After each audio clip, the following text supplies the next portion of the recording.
Let's look at the good side of Pakistan from the lenses of the teachers, the doctors, the explorers, and the homemakers, the people who make Pakistan Pakistan. Catch me every week as we talk to different people and learn from their experiences so that we can work on building a better future, because stories matter.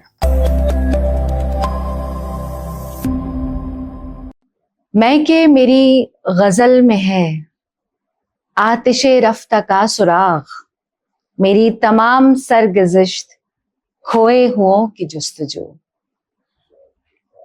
کہتے ہیں کہ اہل علم کے ساتھ چند لمحے بھی اگر گزریں تو وہ کئی کتابوں کے خزانے پڑھنے جتنے خزانے کے برابر ہوتا ہے، اور میں اس بات پہ یقین رکھتی ہوں، کامل یقین ہے میرا، کیونکہ میرے الحمدللہ جتنے بھی مہمان میرے ساتھ گڈ سائڈ میں موجود ہوتے ہیں وہ ایک گوہر نایاب ہوتے ہیں اپنی ذات میں، اپنی شخصیت میں، اپنے کارناموں میں، اپنی جستجو میں، اپنی آگہی میں۔ آج بھی جو نشست ہے وہ بالکل میری ذات کے لیے، میری ڈیولپمنٹ کے لیے، اور میری خواہش ہے کہ آپ سب کے لیے بھی اسی طرح ایک لرننگ اپرچونٹی ہو۔ میرے ساتھ آج موجود ہے جناب اشرف جنجوعہ صاحب۔ السلام علیکم سر۔ تھینک یو ویری مچ، شکریہ۔ بہت خوشی اور مسرت اور اعزاز کی بات ہے کہ آج آپ نے ہمارے لیے وقت نکالا۔ طبیعت بھی ناساز ہے لیکن ہمارے لیے وقت نکالا آپ نے اور ہمارے ساتھ موجود ہیں۔ آپ کا تھوڑا سا میں تعارف پیش کرنا چاہوں گی۔ آپ کا تعلق چکوال سے ہے۔ چکوال سے۔ 1950 کے آگے پیچھے آپ نے ماسٹرز کیا ہے، اس کے بعد آپ نے اسٹیٹ بینک جوائن کیا۔ جی، پہلے کچھ ایسا ہے کہ 6 مہینے نوکری کی آزاد کشمیر میں، ماشاءاللہ۔ اس کے بعد کوئی 2 سال کی منسٹری آف اکنامک افیئرز میں، پھر کچھ 6 سال نوکری کی جی Pakistan Institute of Development Economics میں، جنہوں نے مجھے تعلیم کے لیے ملک سے باہر بھیجا۔ تو 1966 میں نے اسٹیٹ بینک جوائن کیا اور وہاں میں نے 38 سال سروس کی۔ سبحان اللہ۔ 1966 سے لے کر 2004 تک، اور 2004 سے لے کر 2016 تک میں انسٹیٹیوٹ آف بزنس مینجمنٹ میں پروفیسر رہا جی۔ سبحان اللہ۔ تو 82 سال کی عمر میں پھر بچوں نے کہا کہ بہت ہو گیا، اب آپ چھوڑ دیں اس کو کام۔ ماشاءاللہ، نہیں، آپ کی کنٹریبیوشن اس وطن کے لیے جو ہے ان سالوں کو اگر ہم تھوڑا سا جمع تفریق کریں تو ہمیں سمجھ میں آئے گی۔ لیکن اس کے علاوہ بھی اشرف جنجوعہ صاحب کے پاس بہت ساری چیزیں ہیں جس پہ میں ذاتی طور پہ کھچی چلی آئی ان کی طرف، ان سے بات کرنے کے لیے۔ ان کا ذوق اور شوق اسلامک ہسٹری کی طرف اور فارسی اور عربی اور اردو لٹریچر کے ساتھ جو ان کا لگاؤ اور ان کا جو ذوق ہے اور شوق ہے، اس کو میں چاہتی ہوں، کیونکہ سم ہاؤ آئی فیل کہ جو یہ بات کہنا ہے کہ نئی نسل اور ادب دور دور چیزیں ہیں، ایسا نہیں ہے۔ میں بہت سارے بچوں سے اس وقت کانٹیکٹ میں ہوں جو ادب، اردو ادب، اسلامک ہسٹری اور دیگر جو ہمارے لٹریچر ہیں اس کے بارے میں جاننا چاہتے ہیں۔ ہم صرف ایک لیبل کر دیتے ہیں، ہم ججمنٹل ہو جاتے ہیں اور ہم یہ کہہ دیتے ہیں کہ ان کو کیا پتا، یہ کیا سمجھیں گے۔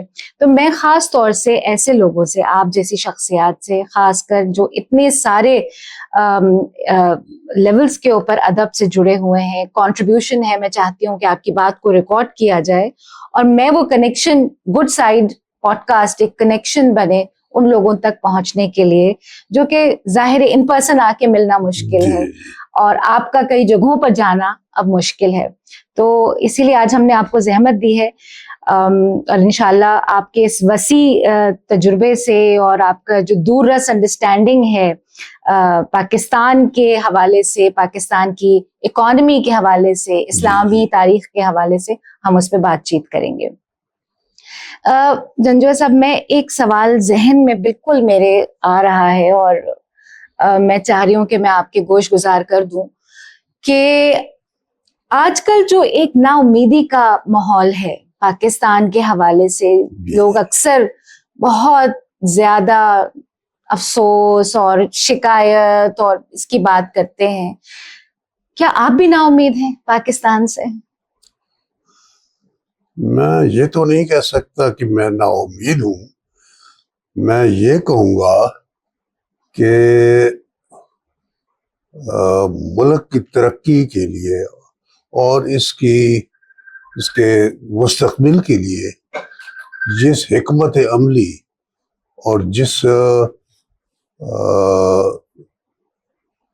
قربانی کی ضرورت تھی نا، وہ موجود نہیں ہے. وہ ہم دے نہیں سکے، وہ ہم جی وہ تو اب جو بچے آ رہے ہیں، جی جو اب جو پڑھ کے یونیورسٹیوں سے، وہ لبریز ہیں اس جذبے کے ساتھ کہ ہمیں کچھ کرنا ہے، اور وہ کر بھی رہے ہیں، اپنے اپنے تئیں جو کچھ ہو پا رہا ہے وہ کر پا رہے ہیں، کرنا چاہتے ہیں، کم از کم خواہش رکھتے ہیں.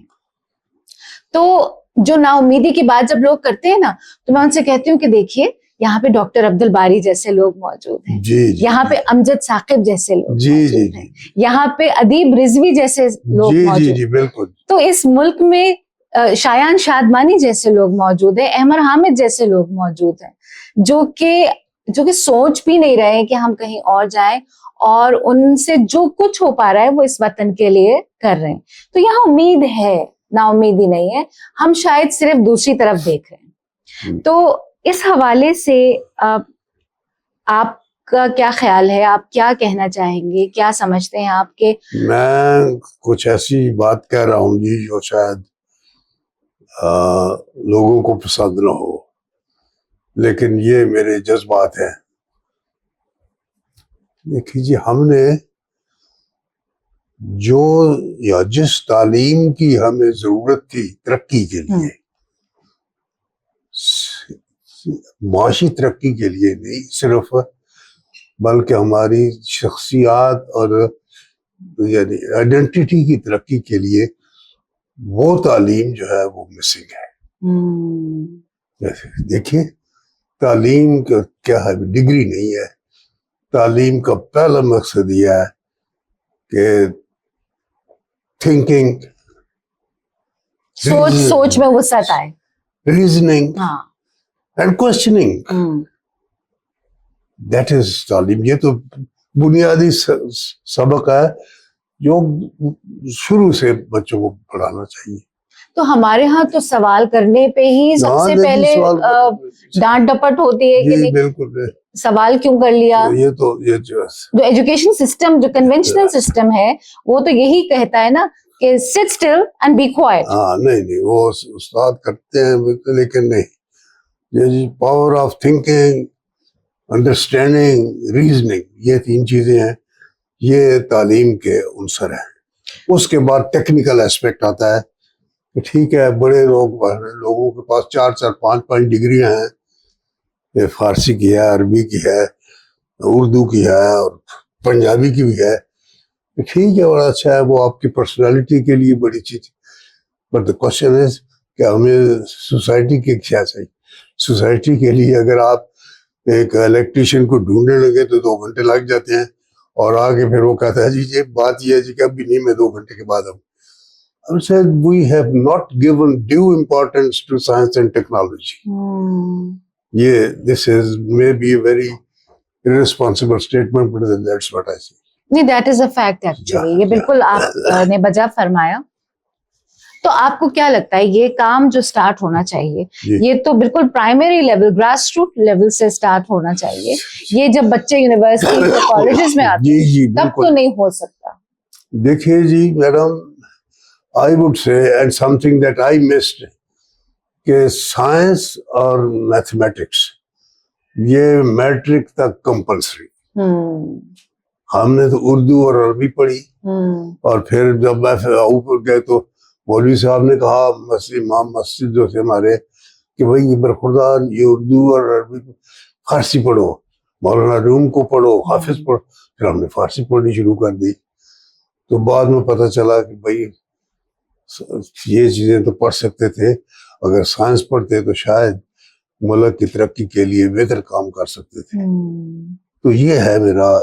تو سر آج کل تو المیہ یہ ہے کہ ہم نہ تو اردو اچھی پڑھ پا رہے ہیں اور نہ انگریزی اچھی پڑھ پا رہے ہیں. ہمارے استاد سلمان آصف صدیقی صاحب کہتے ہیں کہ ہم اردش پڑھ رہے ہیں اور انگلو لکھ رہے ہیں. جی بالکل ٹھیک. کہ نہ ہماری انگریزی میں کوئی فلوئنسی ہے نہ ہماری اردو کے اندر کوئی روانی ہے.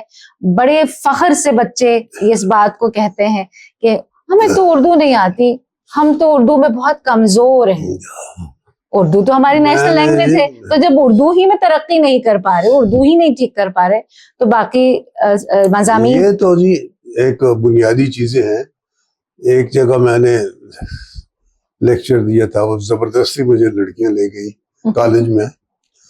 تو میں نے ان سے کہا تھا دیکھیے خدا کرے آپ اعلیٰ تعلیم حاصل کریں, زندگی میں کامیابی حاصل کریں اور خوش رہیں, لیکن ایک چیز کا ایک چیز ضرور ذہن میں رکھے کہ آپ جس وقت پیدا ہوئی ہیں آپ کو ورثہ میں بہت چیزیں ملی ہیں.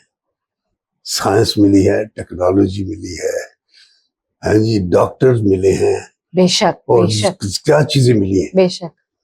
اب یہ آپ نے انجوائے کر لیا, لیکن یہ ایک چیلنج ہے, اس میں ایک مسلسل چیز ہے.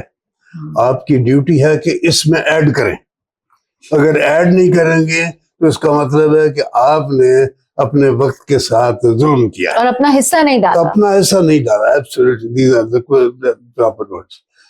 تو اب دیکھیں چکوال میں 1949 میں کالج بنا, پہلے ہائی اسکول تھا, تو 50 میں ہم نے داخلہ لیا, بی اے کیا, بعد میں ایم اے کیا گورنمنٹ کالج لاہور سے, چلتا رہا. اب 4 سال ہوئے, چکوال میں یونیورسٹی بن گئی ہے. تو میں نے کہا بھی کیا پڑھائیں گے آپ؟ اکنامکس پڑھائیں گے, ہاں جی فلسفہ پڑھائیں گے؟ یار یہاں کوئی ٹیکنیکل انسٹیٹیوٹ ہو جاتی, پروڈیوس گڈ الیکٹریشینز, گڈ ورکرز, لوگوں کو ملازمتیں ملتی. تو نہیں, لیکن وہ کہتے ہیں جی کہ یونیورسٹی بن گئی ہے, بڑی اچھی بات ہے. اور ہمارے سیاستدان جو ہے ماشاءاللہ ہر ایم یہ چاہتا ہے کہ اس کے کانسٹیچوئنسی میں یونیورسٹی ہو اور وہ اس کو اناگوریٹ کریں. اور تو بہرحال یہ جو ہے جی this is one area that I am not satisfied. تعلیم, اور خاص کر وہ تعلیم جس کی اس وقت ضرورت ہے اور فیوچر میں ضرورت ہے, وہ اس پہ اوپر صحیح توجہ نہیں دی جا رہی. یا یہ کہنا چاہیے کہ ہم جو اسٹوڈنٹس ہیں وہ فلی اپریشیٹ نہیں کر رہے ہیں. اچھا, اس وقت پاکستان میں کئی تنظیمیں کام کر رہی ہیں جو کہ تعلیم کی فلاح کے لیے اور تعلیم کے فروغ کے لیے کوشاں ہیں. اچھا, اب اس میں سب لوگ جو کوشش کر رہے ہیں وہ زیادہ سے زیادہ اسکول بنائیں, ادارے بنائیں, زیادہ سے زیادہ بچوں کو انرول کریں اس کے اندر. اس میں پرائیویٹ سیکٹر میں بھی کام ہو رہا ہے. میرا تعلق بھی ایک تعلیمی ادارے سے ہے, اور اس حوالے سے مجھے یہ بات بہت گہرائی اور کیا کہیے کہ بہت دل پہ محسوس ہوتی ہے کہ ہم جو ایجوکیٹرز ہیں, زیادہ تر ادارے بنتے ہیں یا تو بزنس پوائنٹ آف ویو سے, یا اگر گورنمنٹ سیکٹر بنا رہا ہے تو وہ آئی ڈونٹ نو ان کا کیا نظریہ ہوتا ہے. لیکن اداروں کے بننے میں تو کمی نہیں آ رہی ہے, لیکن ان اداروں سے جو لوگ پڑھ کے نکل رہے ہیں وہ کیا لے کر کے نکل رہے ہیں, اور پھر جو کریم جسے آپ کہیے ہمارے ہاں ہوتی ہے وہ ملک کے کام کرنے کے بجائے وہ ظاہر باہر کا رخ کرتی ہے. اس کے تضاد, یہ جو ایک ریشو پروپورشن ہے, اس کے حوالے سے آپ کا کیا نظریہ؟ جی آپ کا بیان بالکل 100% صحیح ہے. اب ایسا ہے کہ یونیورسٹیاں بن گئی ہیں لیکن ان میں وہ تعلیم نہیں ہے جس کی ہمیں ضرورت ہے. میں ریکروٹمنٹ کر رہا تھا جب میں ڈین تھا انسٹیٹیوٹ آف بزنس مینجمنٹ میں, تو ایک صاحب تشریف لائے, پی ایچ ڈی کی ہوئی ہے لوکل یونیورسٹی سے اکنامکس میں. تو میں نے ایک معمولی سے سوال کیا. میں نے کہا بھائی انڈیفرنس کروز کیا ہوتے ہیں؟ کہنے لگا یہ تو نہیں پڑھا. میں نے کہا برخوردار یہ ہمیں انہوں نے 11ویں جماعت میں بتا دیے تھے کہ انڈیفرنس کرو یہ ہوتے ہیں. آپ کیسے جی میں نے فلان چیز پہ تھیسس لکھا ہے اور پی ایچ ڈی لی. میں نے کہا تھینک یو ویری مچ. تو بہت چیز کوالٹی آف ایجوکیشن اینڈ آپ نے شروع میں ایک بات کی تھی کہ تعلیم کا مقصد صرف ڈگریوں کا حاصل کرنا نہیں ہے، وہ تو ایک کاغذ ہے. ٹھیک ہے، اس کے دو مقاصد ہیں جی تعلیم کے، بلکہ 3 کا. پہلی تو یہ ہے کہ development of your personality, power of thinking, reasoning and good law abiding citizen. دوسرا یہ ہے کہ آپ کنٹریبیوشن کیا کرتے ہیں towards the production of economy. Exactly ہے جی. اور تیسرا جو بڑا امپورٹنٹ ہے وہ یہ ہے کہ how are you going to set example for the coming generations. Very crucial, بہت امپورٹنٹ بات ہے. جو آنے والے لوگ ہیں وہ تو آپ کو دیکھیں گے نا. اچھا، اب یہ جو بات آپ نے فرمائی اس کا ایک فلپ سائڈ کچھ لوگوں نے تیار کر لیا ہے کہ ہاں بھائی ڈگریوں کا کوئی فائدہ نہیں ہے، آپ اپنی پڑھائی آدھی ادھوری چھوڑیے اور کوئی اور اسکل سیکھ لیجئے اور اس سے اپنے آپ کو مارکیٹ میں لے آئیے. تو بچوں نے کہا ہمیں تو پڑھنے کی ضرورت ہی نہیں ہے، ہم تو ڈگری نہیں لیں گے، ہم تو کوئی کام کریں گے ہی نہیں کمپلیٹ. یہ فلپ سائڈ ہو گئی. پھر لوگوں کو یہ اچھا اگزامپل کس کی دیتے ہیں؟ بل گیٹس بھی تو ڈراپ آؤٹ تھا، اسٹیو جابس بھی تو ڈراپ آؤٹ تھا. تو میں ایسے لوگوں کو یہ کہتی ہوں کہ جناب اسٹیو جابس یا بل گیٹس کہاں کا ڈراپ آؤٹ تھا؟ یہ بھی تو سوچئے کہ وہ کہاں جا کے وہاں تک تو پہنچے پہلے. جب وہاں پہنچ جائیں گے پھر ڈراپ آؤٹ ہونے کا بھی سوچ لیجیے گا. تو یہ جو ایک ہماری سوچ کا فقدان میں کہوں گی ہے کہ ہم ہر چیز کے اندر ایز اے نیشن، یہ ہمارا ایک المیہ ہے اور ایک ڈیلیما میں سمجھتی ہوں کہ ہے کہ ہم ہر چیز میں شارٹ کٹس ڈھونڈنے کی کوشش کرتے ہیں کہ بس ہمیں کوئی پکا پکایا سا ایک حلوہ مل جائے اور ہم اس کو بس کھا لیں. یا تو ڈگری کے پیچھے ایسے بھاگیں گے کہ اسکلز اور نالج اور وزڈم اور جو انٹلیکچوئل ڈیولپمنٹ ہے ہم اس سے ہی، مطلب تعلیم کا مقصد کیا ہے ڈاکٹر سر؟ کہ انسان کی شخصیت میں بدلاؤ. جی بالکل، وہ بدلاؤ تو صحیح اور غلط کی تفریق شخصیت میں آ جائے کہ وہ سوسائٹی کے لیے، ملک کے لیے کارآمد ہے اور وہ اس کی اپنے جو تھنکنگ ہے وہ پروگریسو ہے. And he is setting an example for others, اور دوسروں کے لیے وہ مثال ہے. اچھا چلیں اب گفتگو کو تھوڑا ادب کی طرف لے جاتے ہیں. جی. آپ کے خیال میں اگر ادب اور تاریخ نہ پڑھی جائے یا اس کی طرف ہمارا ذہن نہ ہو تو اس کے کیا نقصانات ہیں؟ دیکھیں جی، ادب اور تاریخ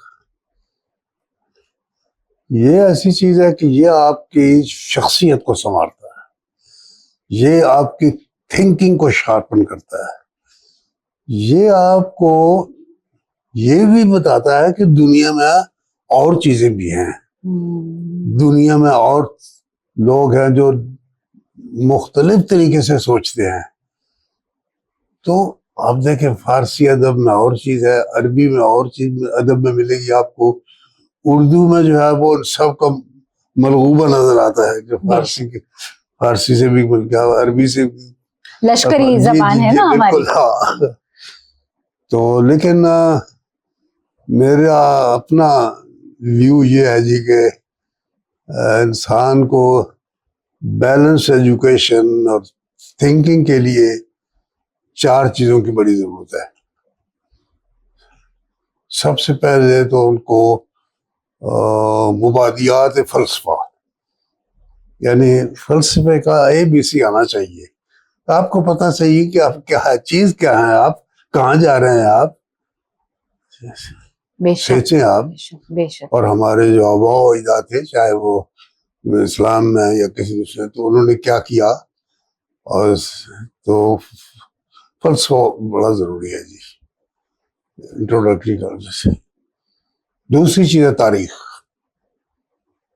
اور تاریخ بھی آپ دیکھیں کہ کوئی اچھا مورخ جو ہے اس میں تو سچی بات ہے بہت متاثر ہوا ابن خلدون سے. Ibn Khaldun is the greatest historian in history. سبحان اللہ. یا تو تاریخ کا جو ہے نا بڑا جسے کہتے ہیں نا آبجیکٹیولی انالیسس کرنا. تیسری چیز ادب. ادب. اب ادب میں بہت سی چیزیں ہیں جی. ادب میں اگر آپ شاعری پڑھنی ہے تو شاعری ایک نمبر جو ہے میرے نزدیک فارسی کی شاعری ہے, اس کا جواب نہیں ہے جی. بے شک بے شک. اچھا اگر آپ نے یعنی ڈرامہ پڑھنا ہے تو برٹش ڈرامہ ہے. اچھا جس میں شیکسپیئر ہے, گالزوردی ہے. اچھا ناول جو ہے جی, ناول جو ہے وہ رشین ناول, ان کا جواب نہیں جی. کیوں؟ دیکھیں نا جی, they are reflecting the reality where there were conflicts, where there were the development of personality. ہم دیکھیں the best of times and the worst of War and times. Peace دیکھیں اس کے ٹولسٹائی کی, وہ ایک قسم کا انسائکلوپیڈیا ہے اس زمانے کا. یا ریولوشنز جس زمانے میں آئی اور مد و جزر پورا. Exactly G.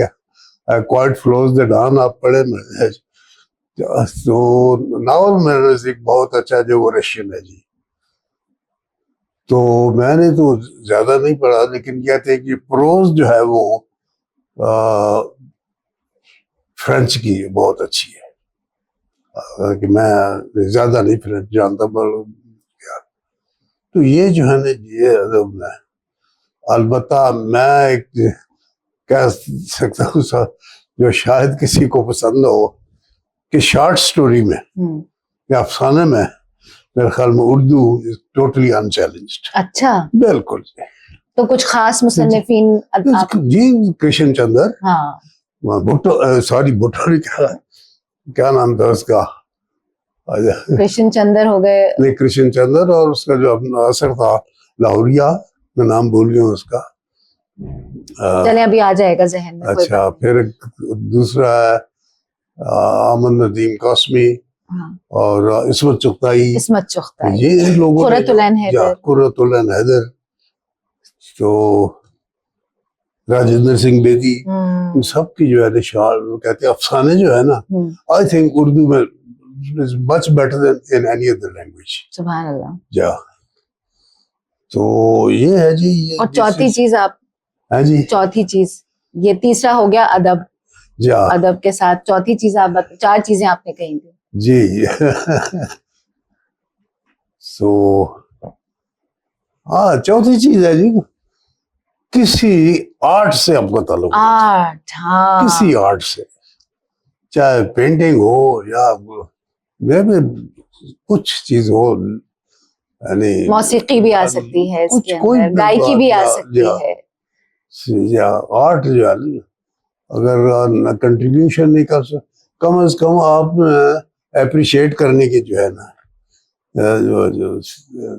you should have that ability to appreciate art. تو میں نے کچھ تھوڑا سا پڑھا ہے اور کئی دفعہ دیکھا ہے جو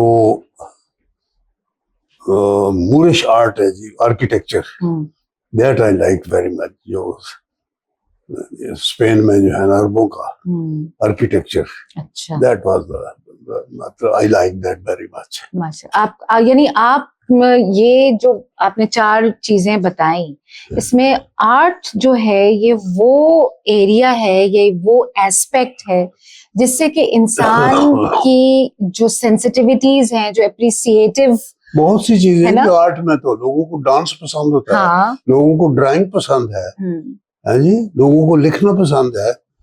آرٹ کی تو کئی شکلیں ہیں نا جی. تو آرٹ کا مطلب یہ ہے کہ آپ کی جو یعنی نازک احساسات ہیں ان کو آپ ایکسپریس کرتے ہیں یا ان کو اپریشیٹ کرتے ہیں. اب ہم لوگ اکثر بات کرتے ہیں کراچی کے حالات، بلکہ پورے ملک میں جو ایک شدت پسندی ہم لوگوں میں آ گئی ہے، ہم لوگ ہر چیز کو بہت ریئیکٹو ہو جاتے ہیں اور بہت منہ پھٹ طریقے سے باتوں کو سمجھتے ہیں، دیکھتے ہیں، سنتے ہیں، اور پھر اسی طرح سے اگریسولی ہم اس کا رسپانس بھی دیتے ہیں. تو آپ کو کیا لگتا ہے کہ یہ جو فقدان ہے ہمارے رسپانسز میں، یا جو ہمارے ریاکشنز کے اندر ایک اگریسونیس ہے، یہ آرٹ اینڈ لٹریچر ہی کی کمی ہے؟ کیونکہ پہلے ایک دوسرے کو بات ہم شاعری کی زبان میں کہا کر دیتے تھے، طنز کرنا ہو یا کوئی تشنگی کا اظہار کرنا ہو تو وہ شاعری کا سہارا لے کر ایک دوسرے سے بات کر لی جاتی تھی. اب لوگ نہ شاعری پڑھتے ہیں نہ شعروں کو. اب یہ ہے نا جی کہ وہ ریٹ ریس لگی ہوئی ہے about the economic achievements, economic future کا جو میں چاہتا ہوں کہ فلاں نے 4 بیڈ روم والا مکان بنا لیا، میں پیچھے کیوں رہ جاؤں، وہ تو مجھ سے جونیئر تھا کلاس میں. تو یہ ریٹ ریس جو ہے نا جی، that is the art and the other thing that you are they have become a casualty of this rat race. یہ ہم سب جو اس وقت ایک مجھے ذاتی طور پہ، ہو سکتا ہے میں غلط ہوں، آپ ہمارے ساتھ صاحب علم موجود ہیں، کہ ہمارے ہاں جو یہ ایک ڈپریشن کا بھی مرض بہت ٹاپ آف دا لسٹ ہو گیا ہے. چھوٹے چھوٹے بچے کہہ رہے ہیں مجھے آئی ایم سفرنگ فرام اینگزائٹی، مجھے انگزائٹی ہو رہی ہے، مجھے ڈپریشن ہو رہا ہے. او سی ڈی کا ٹرم ہم نے سائیکالوجی میں پڑھا تھا کن لوگوں کے لیے استعمال ہوتا ہے. بچے آج کل اس کو بہت ہی casually, I think I am suffering from O C D. O C D کس چیز کا بھائی؟ او سی ڈی پتا ہے، پی ٹی ایس ڈی ہو گیا ہے مجھے. پی ٹی ایس ڈی کس کو ہوتا ہے؟ اچھا، اب یہ وہ تمام جو ٹرمینالوجیز ہیں، یہ جارگنز ہیں جو کہ زبان عام و خاص سب استعمال کر رہے ہیں، مگر جو انسانی احساسات ہیں، جو جذبات ہیں، اتنی شدید تو نہیں ہے. آپ کو کیا لگتا ہے کہ یہ ادب سے دوری، آرٹ سے دوری ہم لوگوں کے اندر اس طرح کے شدت پسندی کے جذبات کو ابھار رہی ہے کہ اپنے آپ کو ہم وہ چیزوں کے ساتھ لیبل کر رہے ہیں جو کہ عموماً ذہنی امراض کے لوگوں کو دیے جاتے ہیں؟ یہ تمام وہ ٹرمینالوجیز ہیں جو عام لوگ اپنے لیے عام زندگی میں استعمال کر رہے ہیں. دیکھیں جی، بات یہ ہے کہ یہ چیزیں تو ذرا جو سینئر اسٹوڈنٹس ہیں ان کو یہ سوال کرنے چاہیے. چھوٹے بچے جو ہیں جو بالکل 13 14 15 سال کے بچے، ان کا پتہ نہیں جی کہاں سے یہ آئیڈیاز دیتے ہیں، کہاں سے سوچتے ہیں، اور کیا ان کا پرسپشن کیا ہے کہ سوچنے سے وہ یا کوئی بڑے آدمی بن جائیں گے، یہ ڈگری مل جائے گی، یہ کیا ٹراما ہو رہا ہے مجھے چائلڈہڈ ٹراما ہو گیا ہے مجھے. یہاں تو پھر ٹیچرز کا بڑا رول ہے جی، بہت. Teachers have to set an example and کہ یہ جو ہے یہ آپ کے استعمال کے لیے نہیں ہے. یہ نہیں کہ جو چیز آپ نے پڑھ لی وہ اٹھا کے اپنے اوپر اپلائی کرنا شروع کر دی. That is not education, that is simplicity city.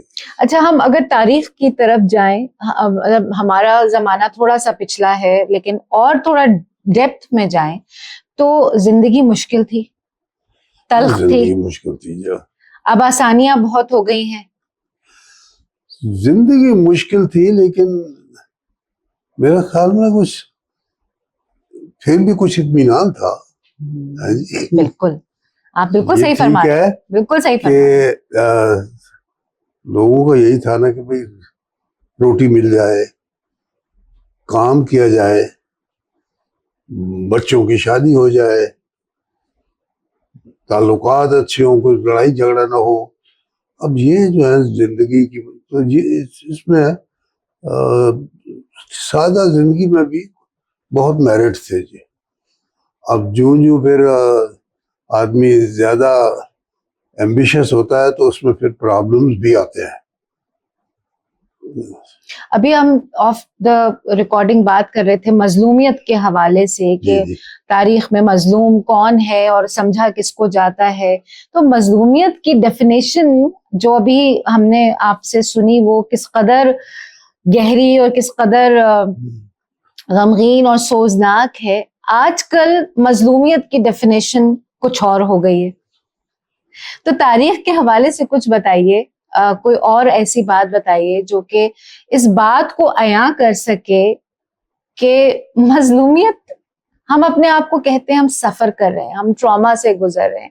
بے شک ہر جنریشن کے چیلنجز الگ ہوتے ہیں. جی بالکل. ہر دور اپنے ساتھ اپنے چیلنجز لے کر آتا ہے اور وہ اس نسل کو فیس کرنے ہی پڑتے ہیں. لیکن تاریخ میں تو بہت ایسے واقعات ہیں جو کہ واقعی مظلومیت کو بتاتے ہیں اور بربریت کا کی مثال ہے. وہاں پر حجاج بن یوسف کا واقعہ ہے. جی حجاج بن یوسف, ہاں جی خیر, حجاج بن یوسف تو بہت ظالم آدمی تھا جی. وہ تو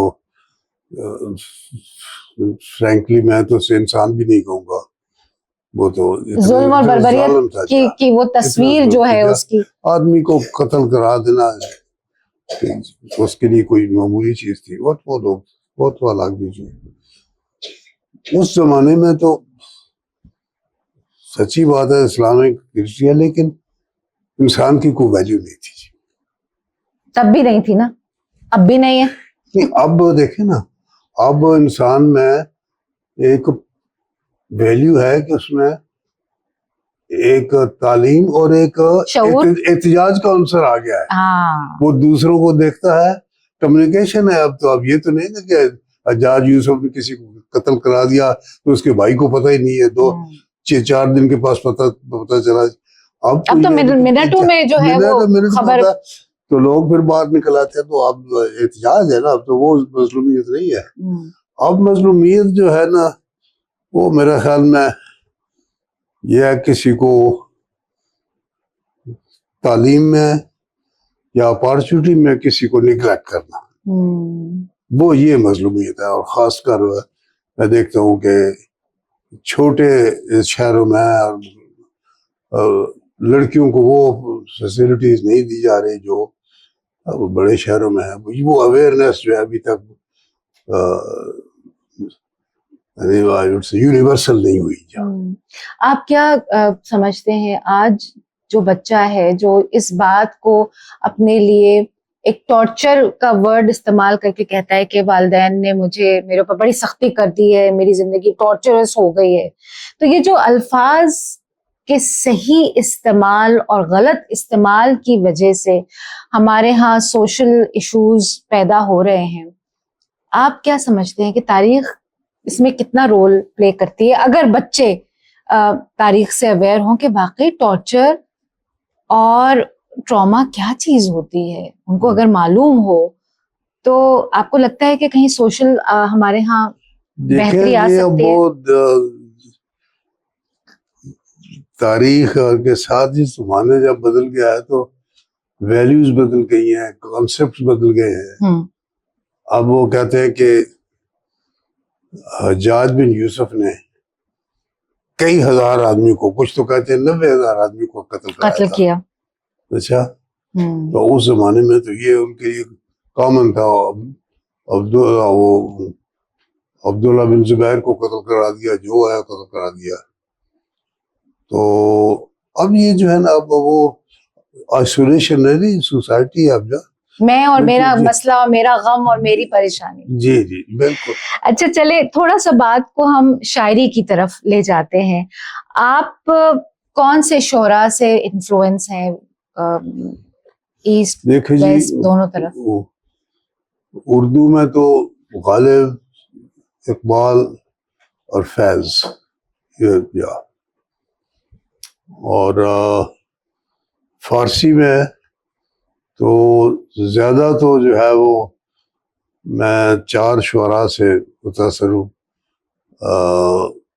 سب سے زیادہ متاثر ہوں میں حافظ سے, اور مجھے حافظ کے بہت شعر یاد ہیں.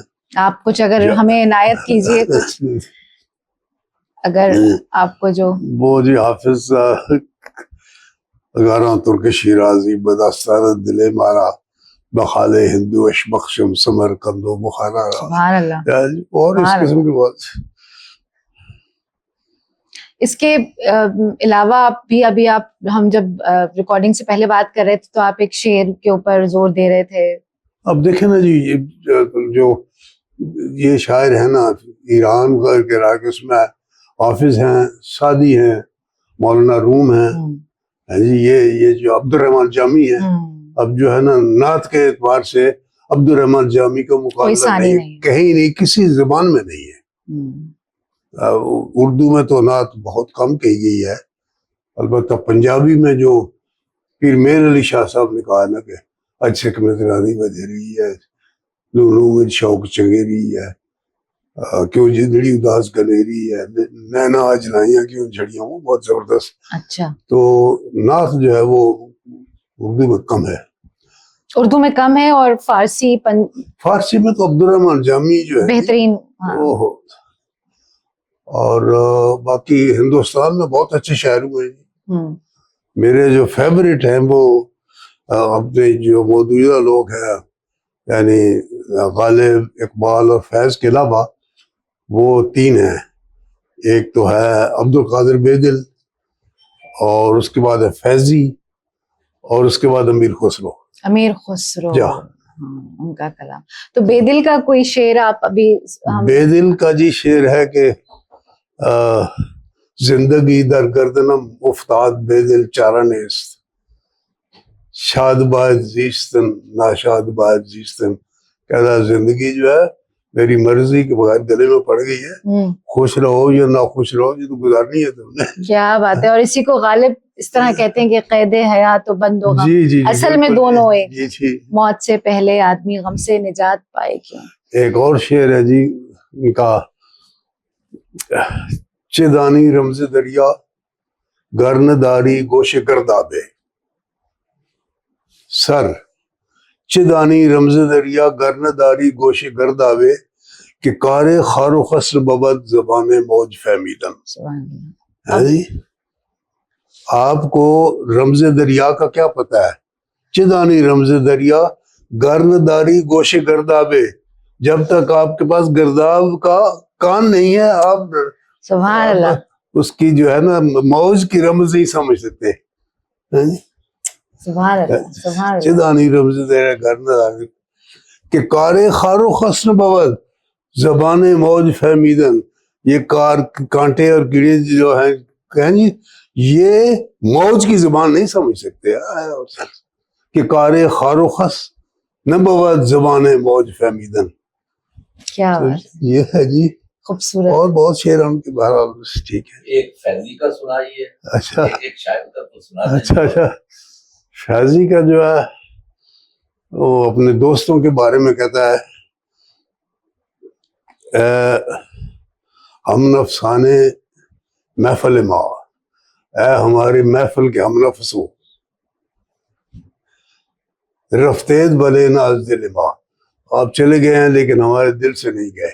کیا بات ہے کیا بات ہے کیا بات ہے. اچھا کتابوں میں آپ جی جی جی جی جی بالکل. تو اے پروانہ ہی گرمی ز شمع محفل داری، اے پروانہ یہ جو گرمی ہے تمہیں جو شمع ہے اسے لی ہے.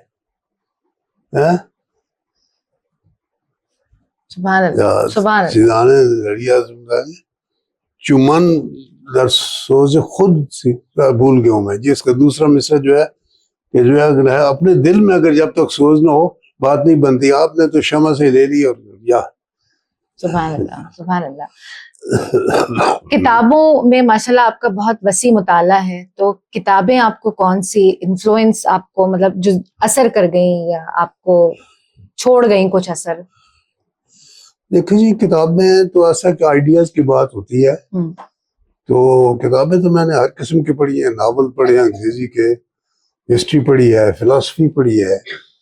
تو جہاں سے کوئی چیز پسند آ گئی وہ ایک آپ کی فکر کا، تھنکنگ کا یا ایک حصہ بن گئی. اچھا, یا فکر, تھنکنگ اور پھر شخصیت کا بھی تو حصہ بن جاتی ہے. کچھ کتابیں ہمیں اس قدر اثر چھوڑ جاتی ہیں کہ وہ پھر ہماری شخصیت میں بھی پنہا ہو جاتی ہیں. اچھا, آخری میں بس آپ سے ایک سوال خاص کرنا چاہوں گی, کیونکہ ہم گڈ سائڈ کی بات کر رہے ہیں, ہم لوگوں سے کنیکٹ کرنے کی بات کر رہے ہیں اور لوگوں تک پہنچنے کی رسائی چاہتے ہیں. لوگوں, کچھ ایسے لوگ جو آپ کو انفلوئنس کر گئے, جو آپ کی زندگی پہ کچھ اثر چھوڑ گئے, کچھ ایسی شخصیات, کچھ ایسے لوگ موجود تھے آپ کے ساتھ میں؟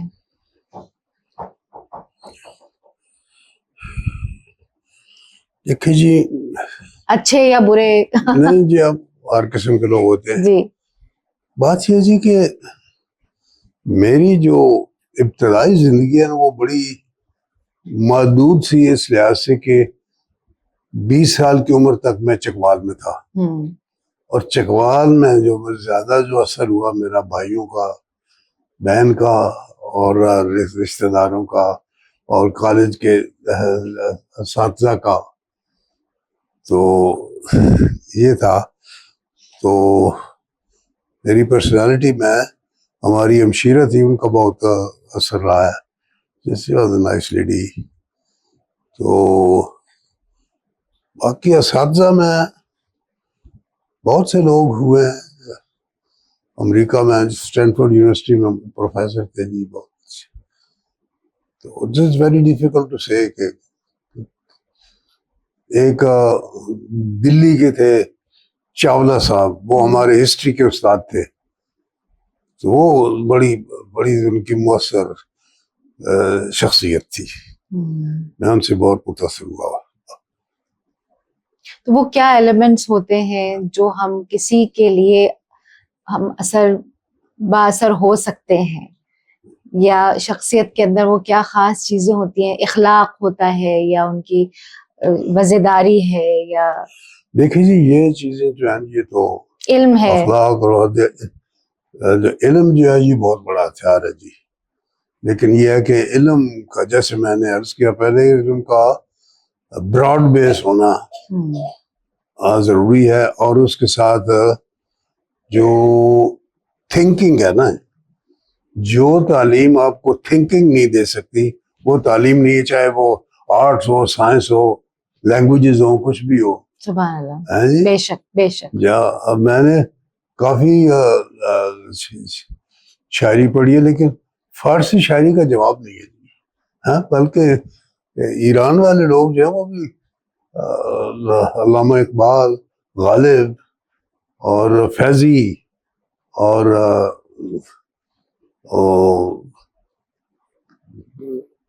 عبد القادر بیدل بہت تعریف کرتے ہیں ان کی. یا زبان بھی خوبصورت ہے اور اس میں ایکسپریشن کا جو ایک وسیع میدان ہے وہ بھی بہت زبردست. مجھے جو ریزرویشن ہے نا جی, وہ یہ ہے کہ ہم نے اردو کو قومی زبان نہیں بنا سکے. وہ ہمارے زبان کا حصہ تو بن گئی, مزاج کا حصہ جی نہیں, مزاج کی بات نہیں ہے جی. دیکھیے وہاں کتاب پڑھی ہوگی, میں دے دوں گا آپ کو, وہ فزکس کے اوپر ہے, فارسی میں. فزکس کے اوپر پوری اس میں فارسی کے, کہیں کہ جو انگلش کا نہیں انہوں نے سکھ دیا ہے. تو اس وقت فارسی جو ہے ان کی تعلیم کا ذریعہ ہے, عربی کا ہے. ہم جو ہے کچھ نہیں کر سکے. ہم نے میٹرک اور ایف اے میں تاریخ اردو کی پڑھا دی, معاشیات پڑھا دی, ہاں جی, سوشیالوجی پڑھا دی, ایسے یہ تعلیم. لیکن وہ بھی آدھی ادھوری, وہ بھی آدھی ادھوری. سائنس کے لیے کوئی ٹرمینالوجی نہیں کی. اچھا, اس کے علاوہ دفتروں میں استعمال نہیں ہوتی جی.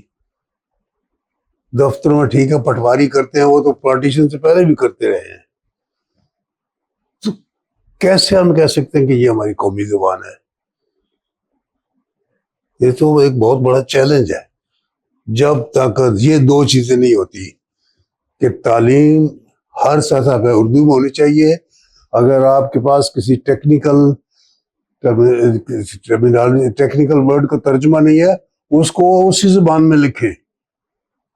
ضروری نہیں کہ آپ اس کا ترجمہ کرتے رہیں. اور دوسرا یہ ہے کہ اچھا عربک کے حوالے سے میں چاہوں گی آپ ہمیں تھوڑا سا بتائیے کہ آپ نے عربک میں بھی تو کافی جی عربک کا تو بس مطالعہ کالج میں پڑھ لیجیے. میں تو وہاں تو کالج میں تو ہوتا ہے چوائس ہوتا ہے جی, ہسٹری پڑھی, اکنامکس پڑھی اور ایک زبان لے لی ہے فارسی ہے یا عربی. تو ہم نے 8ویں جماعت میں عربی پڑھی. تو عربی سے پھر ہوتے ہوتے پھر وہ بی اے تک چلے گئے. اور پھر بی اے میں ایک آپشن ہوتا تھا ہمیں کہ آپ 3 مزید پرچے دے دیں تو آپ بی اے آنرز ہو جائیں گے. تو ہم نے بی اے میں عربی زبان کے 5 پرچے دیے ماشاءاللہ. 2 جو ہیں وہ لازمی کے اور 3 آنرز کے. تو اب ہم جناب وہ لکھتے ہیں B A honours and I was the last one Chakwal to write that. اس کے بعد انہوں نے وہ آنرز کا سلسلہ ہی ختم کر دیا. تو آپ نے عربک لٹریچر جی عربک لٹریچر دیکھیے جی, عربک کی شاعری, عربک میں جو ہے افسانے اور ناول, تو دقت ہوتی ہے پڑھنے میں. But I can read. عربی ادب اتنا وسیع, بہت وسیع ہے جی. تو اس میں آپ کے کوئی خاص ادیب یا مصنف یا شاعر؟ شاعر جو ہے جی کلاسیکل شاعر جو ہے وہ پسند ہے مجھے. اچھا. جو جیسے ہے عمر بن کلثوم ہے, اللہ بی بسانے کے فسبہ نا پلاس کی. تو اور پھر بعد میں عباسیہ زمانے کے شعراء تھے ان بھی. لیکن اب یہ ہے کہ اور اس کا رواج کم ہوتا جاتا ہے. یہی عربی کا صرف عربوں تک کی محدود رہ گیا. تو لیکن میں نے بھی اس کے بعد کو اس پہ فرینکلی عربی کے مقابلے میں نے فارسی میں زیادہ پڑھا ہے, شاعری بھی اور ناول بھی اور دوسری چیز. پھر فارسی مجھے بہت پسند ہے, بڑی میٹھی زبان ہے.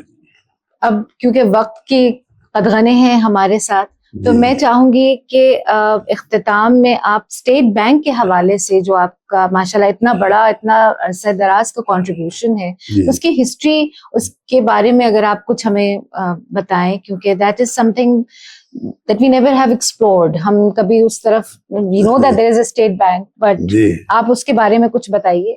اب یہ ہے جی کہ بینک جو ہے یہ central bank, state bank of Pakistan, یہ اس کی بہت بڑی ذمہ داریاں ہیں کہ جو فائنینشیل سیکٹر ہے نا جی, وہ جو ہے وہ متوازن رہے, یعنی قیمتیں نہ بڑھیں, ایکسچینج ریٹ زیادہ نہ ڈیپریشیٹ ہو, انٹرسٹ ریٹ زیادہ نہ بڑھے. یہ ذمہ داریاں ہیں سینٹرل بینک کی. اب ان ذمہ داریوں کو پورا کرنے کے لیے بہت سے شعبہ جات ہے. بینکنگ کنٹرول ہے, بینکنگ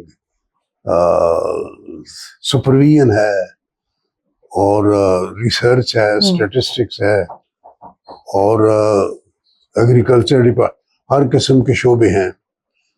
تو اس میں جو ہے سینٹرل بینک کا جو ڈیوٹی ہے وہ ایک میں کہوں گا کہ وہ ایک قومی معیشت میں اس کا کردار مرکزی ہے. یا کیونکہ کاروبار کے لیے, بچتوں کے لیے, کسی کے لیے آپ کو روپیہ پیسہ چاہیے, اور روپیہ پیسہ اس وقت ہوگا جب کچھ اسٹیٹ بینک جو ہے سپورٹ کرے گا اس کو.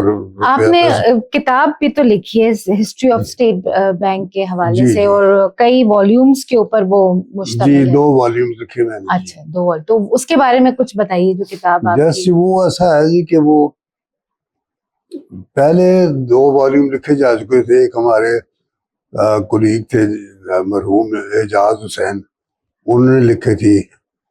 تو دراصل یہ سلسلہ یوں شروع ہوا کہ انڈیا میں ایک گورنر تھے جو پارٹیشن کے وقت بھی تھے اور بعد بھی تھے, سی ڈی دیشمکھ, چنتاملی دیشمکھ. تو وہ جب ریٹائر ہوئے تو انہوں نے ریزرو بینک آف انڈیا کی تاریخ لکھی. تو پاکستان نے کہا جی کیا ہم بھی لکھیں. تو پھر اعجاز حسین صاحب نے والیوم 1 والیوم 2 لکھا. تو اس کے بعد ڈاکٹر یعقوب صاحب نے کہا بھائی آپ بھی سیکھے. تو پھر میں نے تقریباً 2 والیومز آپ کہہ رہے ہیں. 2 والیوم ہے جی. ایک ہے جو ضیاء الحق کا زمانہ ہے اور دوسرا جو ہے ضیاء الحق کے زمانے سے لے کر جو ہمارے جنرل صاحب تھے ان کے 2004 تک.